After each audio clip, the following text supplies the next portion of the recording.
August 15th, 1940. It was a Thursday. Clear skies across southern England, warm air drifting in from the Channel.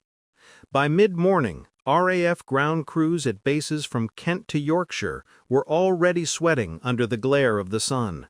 They had been awake since dawn, refueling and rearming their aircraft after another night of German raids. But no one yet knew that this would become the single most intense day of air combat Britain had ever seen. A day when German generals would realize their fatal error in calling the RAF amateurs. At Luftwaffe headquarters in Berlin, the tone was confident. The German Air Force, believed by many to be the most formidable in the world, was preparing to crush Britain's defenses in one coordinated strike. The order for Adler Tag, Eagle Day, had been issued just 3 days earlier. Its goal was clear: destroy the RAF Fighter Command on the ground and in the air, paving the way for Operation Sea Lion, Hitler's planned invasion of the British Isles. But August 15 wasn't just another bombing raid. It was meant to be decisive. The Luftwaffe launched more aircraft that day than on any other during the entire Battle of Britain, over 1,700 planes, attacking from Norway, Denmark, France, and the Low Countries. German commanders believed the RAF was exhausted and on the verge of collapse. Many even mocked their opponents in reports to Berlin. General Feldmarschall Albert Kesselring described the RAF as a collection of brave but inexperienced amateurs. His counterpart in Norway, General Oberst Hans-Jürgen Stumpf, assured him that no real fighter defense existed in northern England.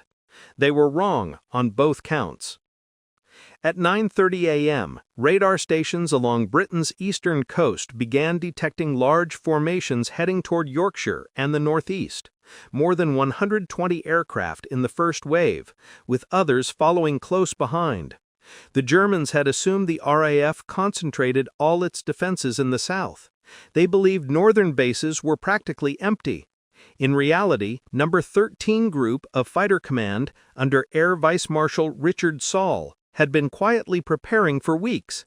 His squadrons, including those flying Hurricanes from RAF Usworth and Spitfires from RAF Acklington, scrambled immediately. Within minutes, the sky over Sunderland and the Tyne became a battlefield. The Luftwaffe attack force, led by Kampfgeschwader 26 and escorted by Bf 110 heavy fighters, was stunned to meet opposition at all. The British fighters dived from high altitude, using tight formation tactics perfected during earlier engagements over the Channel. The German bombers, slowed by their payloads, became easy targets. In less than 15 minutes, the first 10 fell, some into the sea, others into the countryside. Local farmers and fishermen watched the dogfights unfold overhead, describing it later as a sky full of fire. At the same time, further south, another arm of the Luftwaffe crossed the Channel from bases in France. Their objective, airfields in Kent, Sussex, and Hampshire. This force, commanded by General Feldmarschall Hugo Sperli, included some of Germany's most experienced fighter units. They too expected light resistance. What they found instead was the full strength of RAF No. 11 Group under Air Vice Marshal Keith Park, the man tasked with defending London and the southeast. By midday, Park's squadrons were intercepting German formations over the Isle of Wight, Dover, and Biggin Hill. Spitfires engaged Bf 109s at high altitude, while Hurricanes tore into the bombers below. The radio traffic on both sides became chaotic. British controllers, operating from underground command centers, directed flights with precision using information from the radar network. It was the system the Germans still didn't understand, the secret chain that made the RAF far more organized than the Luftwaffe ever realized. By early afternoon, reports began flooding into German headquarters that entire squadrons had been decimated. In the north, over the North Sea, KG-26 had lost a third of its aircraft in a single sortie. Near the south coast, formations sent to hit Portsmouth had been scattered before even reaching their targets. One bomber group lost contact entirely after being chased back across the channel by Spitfires. British radio monitors later recorded desperate German transmissions: "Wir sind verloren, keine Deckung, we are lost, no cover." In London, Air Chief Marshal Hugh Dowding, commander of Fighter Command, watched the battle unfold from his operations room at Bentley Priory. On the massive plotting table before him, the markers representing German formations were being pushed steadily back toward the sea. Each confirmed kill was recorded by hand, often with nothing more than a small note and a pencil mark. But by the end of the day, those marks would tell the story of one of the greatest defensive victories in British history.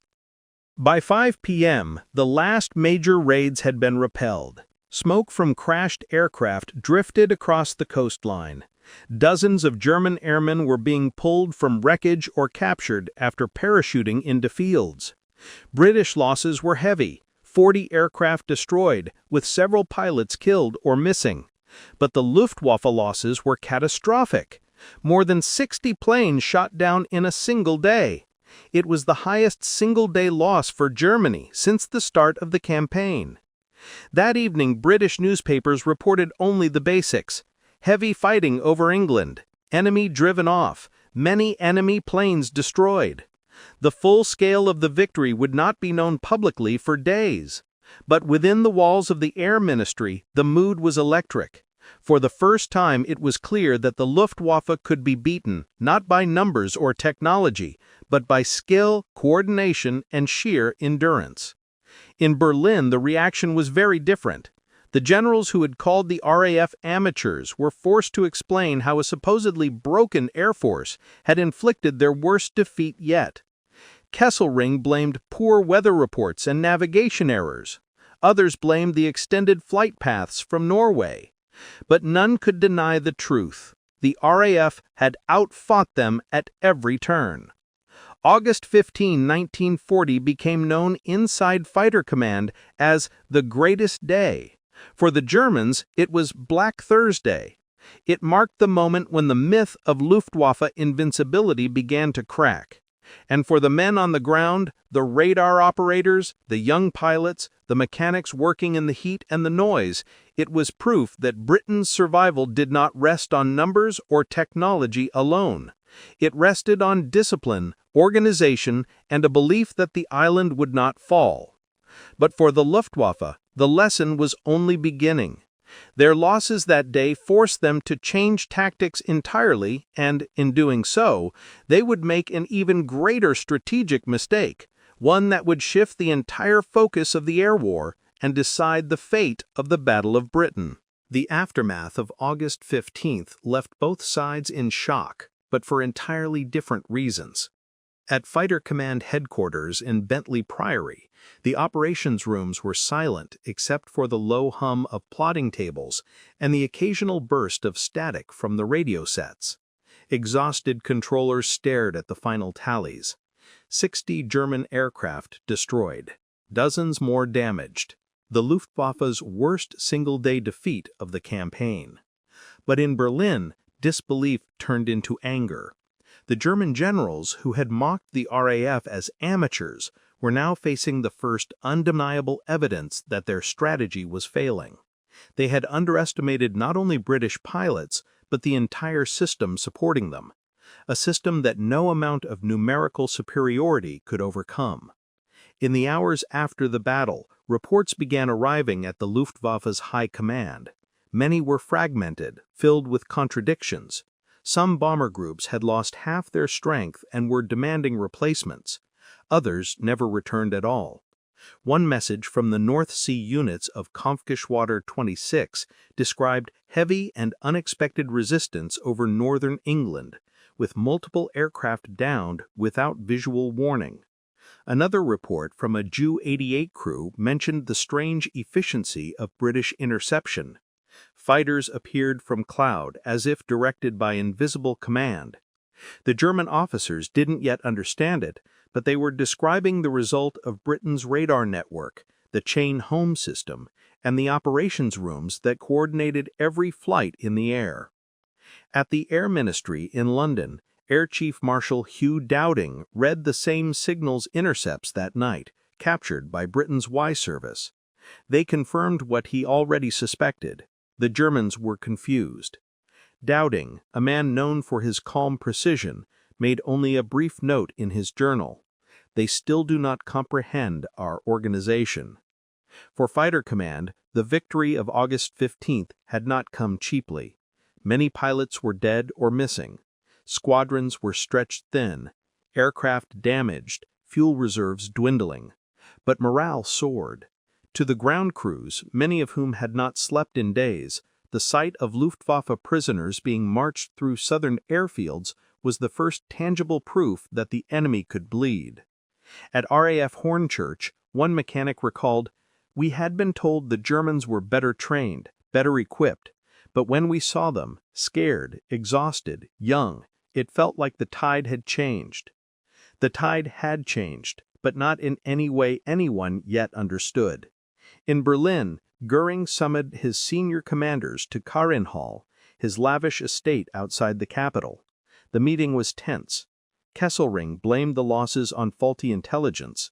The English cannot possibly maintain such strong defense everywhere. Sperling countered that the northern raids should never have been launched at all. Stumpf, whose bombers from Norway had been mauled over the North Sea, barely spoke. Göring, furious, demanded answers. How could the RAF, which his intelligence officers had assured him was nearly destroyed, still field so many fighters?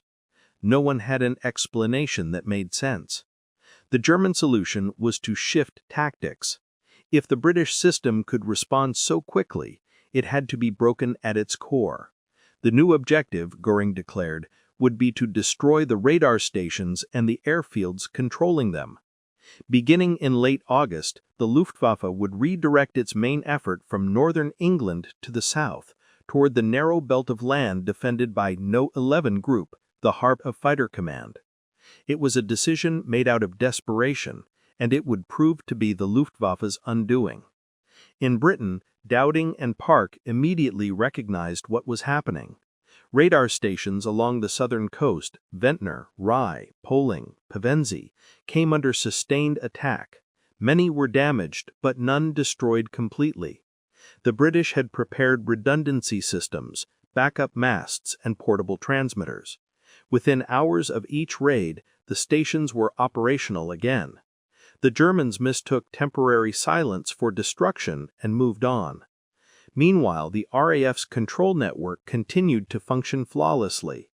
The same radar that the Luftwaffe dismissed as experimental allowed British controllers to track enemy raids almost from takeoff. Every squadron was guided with mathematical precision, intercepting the bombers at the optimal altitude, conserving fuel, and avoiding unnecessary losses. The German generals began to realize the RAF's success was not luck or bravery, it was infrastructure. It was systematized defense, something the Luftwaffe, built for fast, offensive war, had never needed to develop. As August turned to September, the tempo of the air war increased. The Luftwaffe launched massive raids daily, often in groups of 200 to 300 aircraft. Yet each time the RAF rose to meet them. The battles over Biggin Hill, Tangmere, and Croydon became symbols of defiance. Pilots flew 4, sometimes 5 sorties a day. Mechanics worked through the night patching bullet holes, replacing engines, rearming guns. The airfields were battered, but never silent. At one point, German intelligence estimated that the RAF had fewer than 300 fighters left. In reality, the number was closer to 600, thanks to the constant work of the maintenance units and new production lines in northern factories. Every damaged Spitfire that could be made flightworthy was. They called them hangar queens, aircraft that should have been scrapped but were sent back into battle anyway. By early September, the Luftwaffe's frustration reached breaking point. The British were still fighting, still intercepting raids, still shooting down aircraft in numbers the Germans couldn't afford. On September 7th, Göring changed strategy once again. Instead of continuing to attack airfields, he ordered the Luftwaffe to target London directly. The reasoning was political. Hitler wanted revenge for a small RAF raid on Berlin, but strategically it was disastrous. When the bombers turned their sights on the capital, the pressure on fighter command's airfields lifted. Damaged bases were repaired, exhausted squadrons rotated, fuel and ammunition restocked. The shift gave Dowding the breathing space he needed. From that moment, the outcome of the Battle of Britain was effectively decided. Yet within the German command structure, denial persisted. Reports still described British resistance as stubborn but temporary. Kesselring insisted the RAF was on the verge of annihilation. But frontline pilots knew better. Many returning airmen confessed privately that British fighters were appearing faster, in greater numbers, and with increasing skill. One Bf 109 pilot, captured after bailing out near Canterbury, told his interrogators, "We were told you were a small, outdated air force, but every time we cross the coast, you are already there. How can amateurs be everywhere at once?" It was a question that echoed through the halls of the Luftwaffe High Command in the weeks that followed. For the RAF, every day was a fight for survival. The few, as they would later be called, endured fatigue, loss, and endless pressure. But they were backed by something invisible: the discipline of the controllers, the radar operators, the aircraft fitters, and the countless civilians keeping the machine alive. The Germans could see the Spitfires and Hurricanes. What they couldn't see was the coordination that made them lethal. By mid-September, the Luftwaffe's losses had become unsustainable. Nearly 1,700 aircraft had been destroyed since July. Britain had lost around 900, but the difference lay in replacement. British factories, protected and dispersed, continued producing aircraft. Germany's had to send theirs across the Channel, stretching logistics to the limit. On September 15th, the Luftwaffe launched what would become its last great daytime assault. More than 600 bombers and fighters crossed the coast in two massive waves. The RAF met them head-on. From every direction, Hornchurch, North Weald, Biggin Hill, Tangmere, squadrons converged. The sky over London filled with vapor trails and smoke. The British public, watching from rooftops and parks, witnessed dogfights directly above the city for the first time. That evening, Churchill visited the operations room at Uxbridge. He stood silently as the battle unfolded on the plotting table, the markers shifting back and forth. When the final reports arrived, showing dozens of German bombers downed, Churchill turned to his staff and said quietly, "Never in the field of human conflict was so much owed by so many to so few." The Germans had lost another 60 aircraft that day. For the second time in a month, the amateurs had humiliated the most powerful air force in Europe. Within weeks, Hitler postponed Operation Sea Lion indefinitely.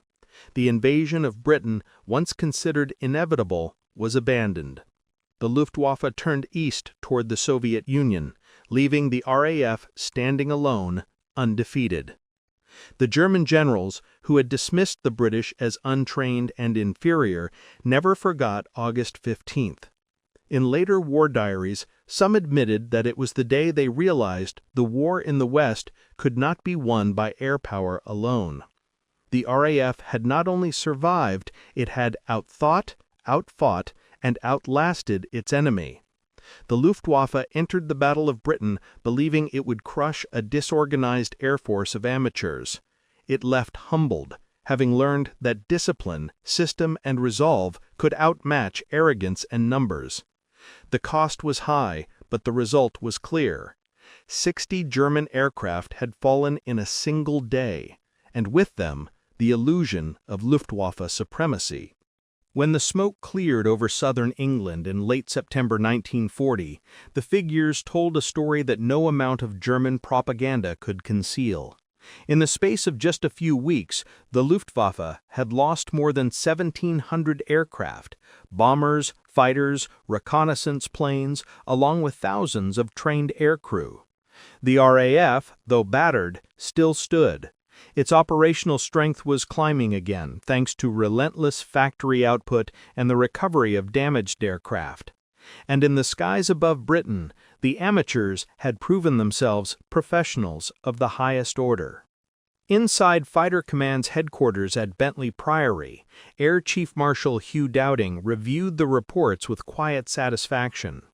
He was not a man of triumph or ceremony. His manner remained analytical, detached. Every victory had cost lives. Every statistic represented another crew that had not returned. Yet the numbers confirmed what he and his subordinate, Air Vice Marshal Keith Park, had built from the ground up, a system of air defense unmatched anywhere in the world. German generals, meanwhile, struggled to explain the failure. In Berlin, the High Command convened meetings daily, searching for a reason that fit their worldview. General Feldmarschall Kesselring maintained that poor weather and limited daylight had hindered accuracy. General Oberst Stumpf claimed his northern formations had been too isolated. But the truth was simpler and far more damaging. They had underestimated the RAF's structure, its command network, and above all, its adaptability. German intelligence had misread nearly everything. They believed the RAF had fewer than 200 fighters left by September. In reality, Britain had over 600 in service, and nearly 300 more in repair depots. They believed radar was unreliable and short-ranged. It was, in fact, the backbone of the entire defense grid. They thought British morale was collapsing. It had hardened. In the field, the Luftwaffe's own officers began to sense that something fundamental had shifted. Pilots returning from raids spoke not of victories, but of chaos.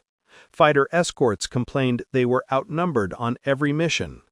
Bomber crews described constant interception, Spitfires appearing from cloud banks, perfectly positioned as if guided by unseen hands.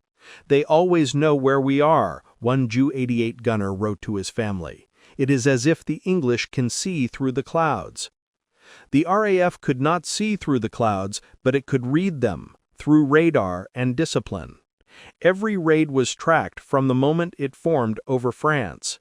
Each squadron was directed to intercept, not by guesswork, but by mathematics.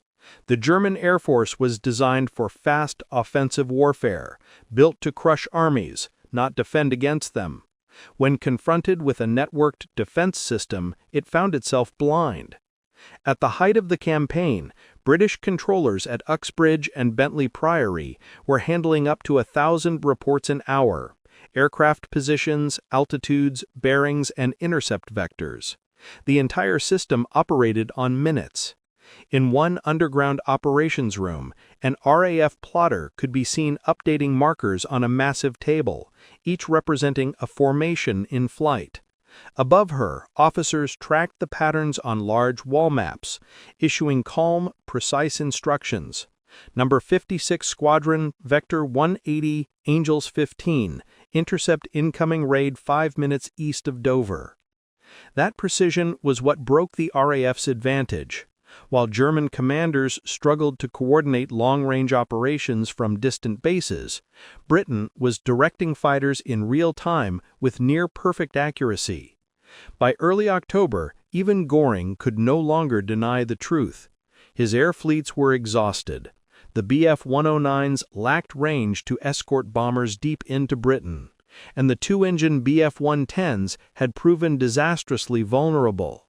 Replacement crews were younger, less trained, and terrified. Every sortie across the Channel now risked destruction. On October 12, Hitler issued Führer Directive No. 16, suspending Operation Sea Lion indefinitely. The invasion of Britain was postponed until further notice. In private, it meant abandoned. The Luftwaffe would continue night bombing, shifting to the so-called Blitz, but the dream of breaking the RAF by daylight assault was over. In London, the news was met with quiet satisfaction, though not celebration. Dowding, still cautious, reminded his commanders that the war was far from won. He was right. Within weeks, the Luftwaffe began its campaign of night raids, bombing industrial centers and cities. But strategically, the outcome was settled. For the first time in the war, Hitler's military had failed to achieve its objective. And the failure had come not at the hands of tanks or fleets, but by a network of young pilots and the system that supported them. Within the German ranks, blame spread quickly. Goering, whose vanity had once filled the Reich Chancellery with promises of swift victory, began lashing out at subordinates. He accused his air fleet commanders of cowardice, his intelligence officers of incompetence, and his pilots of lacking aggression. Secretly, however, even he began to grasp the reality. The Luftwaffe was not built for sustained strategic warfare. It could not outlast an opponent with better organization and home advantage. Captured Luftwaffe officers interrogated in Britain spoke freely of their shock. One major admitted, "We thought you were boys in machines, untrained, uncoordinated, but you fight like a single organism, every move connected." Another, a Staffelkapitän from KG 54, told his British captors, "In Berlin, they call you amateurs. They do not see what we see. You are professionals, and we, perhaps, are the amateurs." That admission, though never publicized at the time, summarized the transformation of perception that had taken place. The German High Command had entered the Battle of Britain with near total confidence. They had crushed Poland in weeks, humiliated France in 6, and driven the British Expeditionary Force off the continent. The RAF was supposed to be the final obstacle before invasion.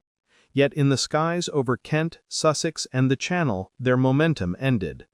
The RAF had proven that Germany's military power could be resisted, not through numbers, but through coordination, courage, and technology. British intelligence, analyzing captured documents later in the war, found Luftwaffe mission logs from August and September 1940. Many contained the same recurring phrases: unexpected resistance, radar-guided interception, complete loss of contact. In one report from KG-2, the phrase appeared 3 times: fighter opposition, immediate, heavy, and exact, impossible to complete mission. That single sentence described the essence of Britain's defense. As autumn deepened, the skies over southern England quieted. Smoke still rose from bombed cities, but the daylight battles were largely over. The British public, who had spent months watching contrails twist and dissolve overhead, now looked upward and saw only clouds. To them, the silence was victory. For the Luftwaffe, it was humiliation. 60 aircraft lost in one day had marked the turning point. From that moment, German generals stopped referring to the RAF as amateurs. The lesson had been written in fire across the skies. A small island air force, underestimated and outnumbered, had held the line against one of the most powerful militaries in history. And in doing so, it had changed the course of the entire war. The RAF's endurance gave Britain time to rebuild, to prepare, and eventually to strike back. Without that victory in 1940, there would have been no D-Day, no liberation of Europe. It began with discipline, with organization, and with the belief that control of the skies meant control of survival. For the pilots who fought those months, the exhausted men who flew 5 sorties a day, who buried friends at dawn and flew again by noon, it was not about glory, it was about endurance. They had been called amateurs. By the end, they had forced the enemy to retreat. The Luftwaffe's collapse in the Battle of Britain was more than a tactical defeat. It was the first time in the war that Nazi Germany had met an opponent it could not break. And that realization, born on August 15, 1940, when 60 German planes fell from the sky, shattered the illusion of invincibility that had carried the Reich across Europe. For the RAF, it was proof that Britain could survive alone.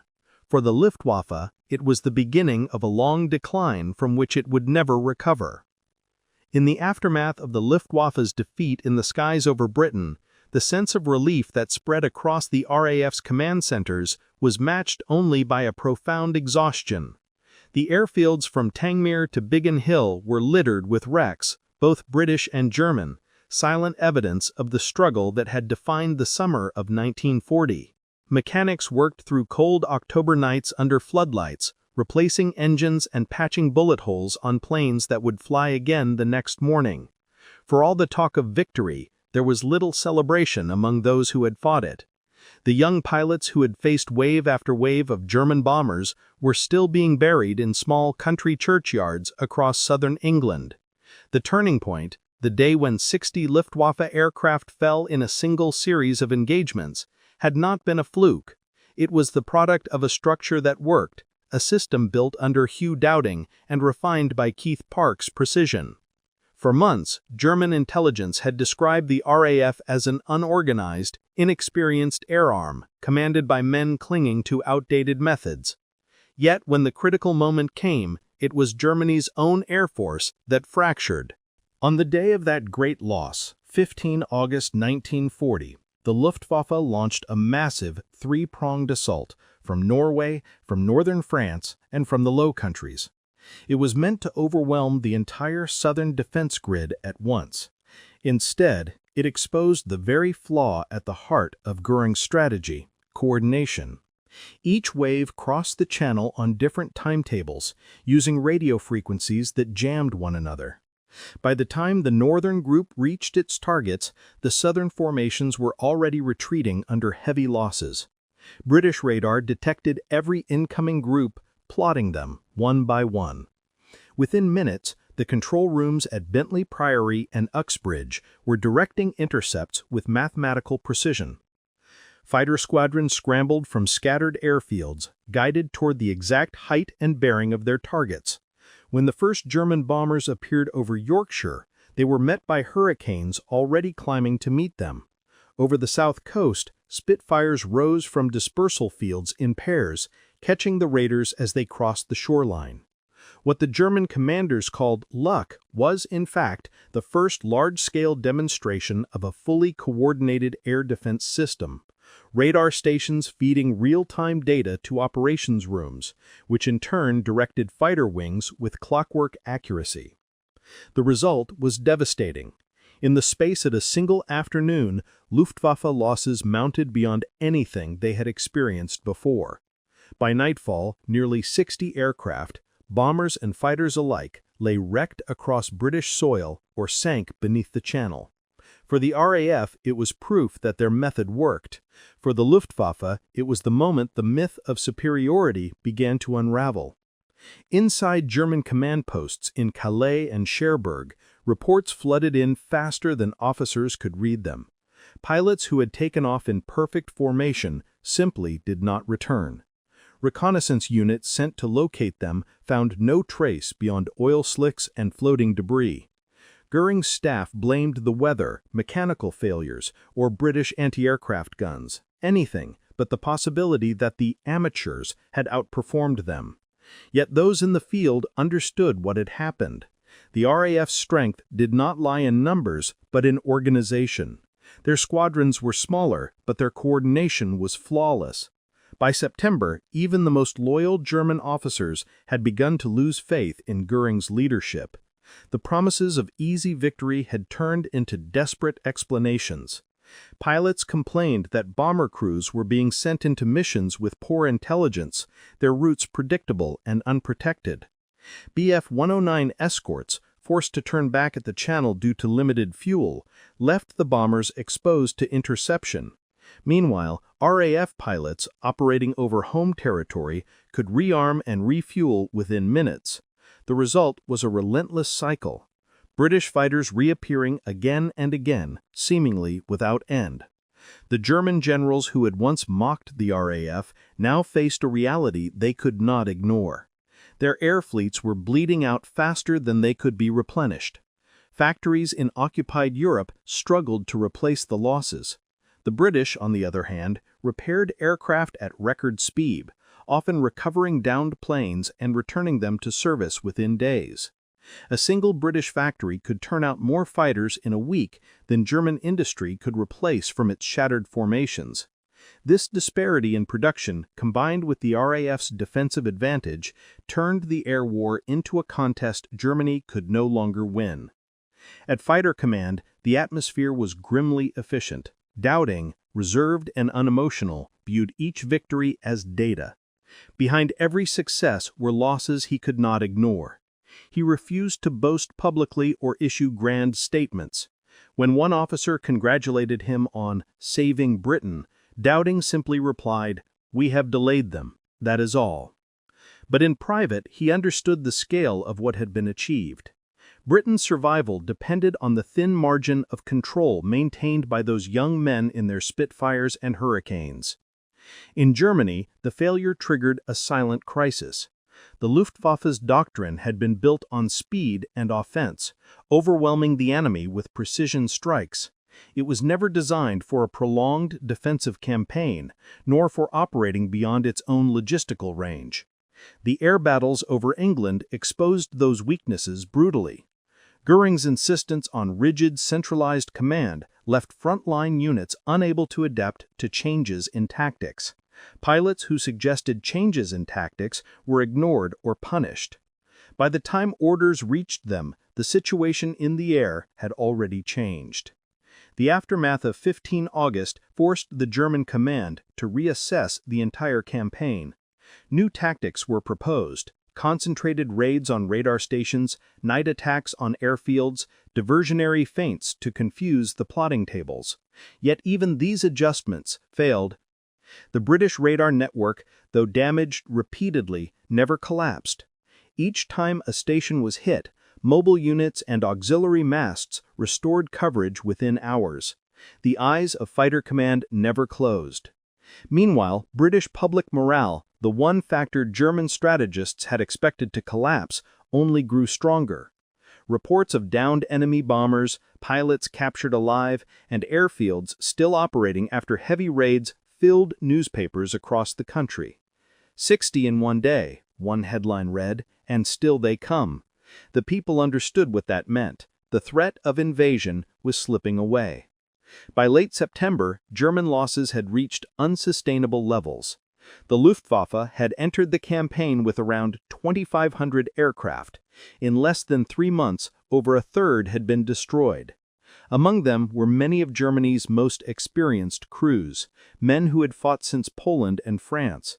Replacements were inexperienced, barely trained, and terrified. In contrast, British pilots were growing sharper with every sortie. They knew the terrain, the patterns, and the enemy's weaknesses.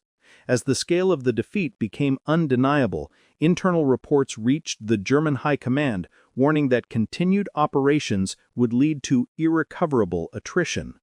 Hitler himself, once convinced that the RAF would crumble within weeks, began to lose patience. On September 17, he postponed Operation Sea Lion indefinitely. In official language, it was suspended due to unfavorable weather. In reality, it was the end of Germany's plan to invade Britain.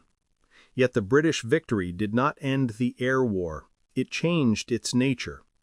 The Luftwaffe would now turn to night bombing, targeting cities instead of airfields. But the daylight battles, the duels that had decided the summer, were over. And at the heart of that outcome was the same irony that defined the entire campaign. The force mocked as amateurs had outthought, outlasted, and outmaneuvered one of the most advanced militaries in the world. By the time October 1940 arrived, the battle that had begun as a test of endurance had become something greater, a reckoning.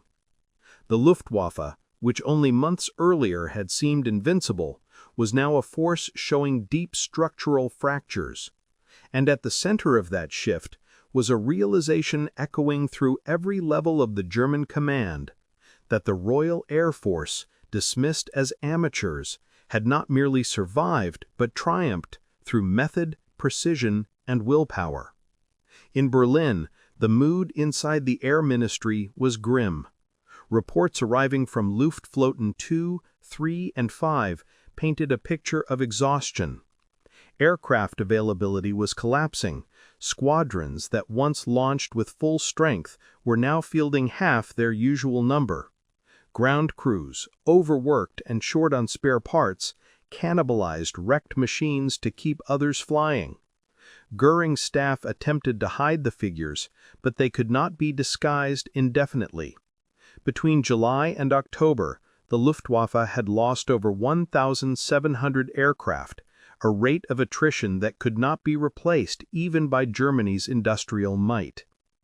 The propaganda machine continued to issue confident bulletins about strategic progress and heavy British losses, but privately the tone had changed. Senior officers who had once spoken of destroying the RAF within weeks now spoke of stabilizing the situation. The optimism that had fueled the campaign was gone. Inside the Reich Chancellery, Hitler himself began to lose interest in the British operation. His attention was already shifting east, toward a campaign he believed would succeed where the air war had failed, the invasion of the Soviet Union. But for the men who had fought the Battle of Britain, the consequences were immediate and personal.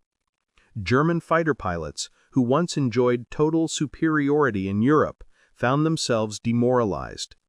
They wrote home describing endless missions across the Channel, where they faced interception every time, and where the enemy always seemed to know they were coming. "It is as if they are waiting for us," one pilot wrote to his wife. "Before we even reach England, their fighters are climbing to meet us."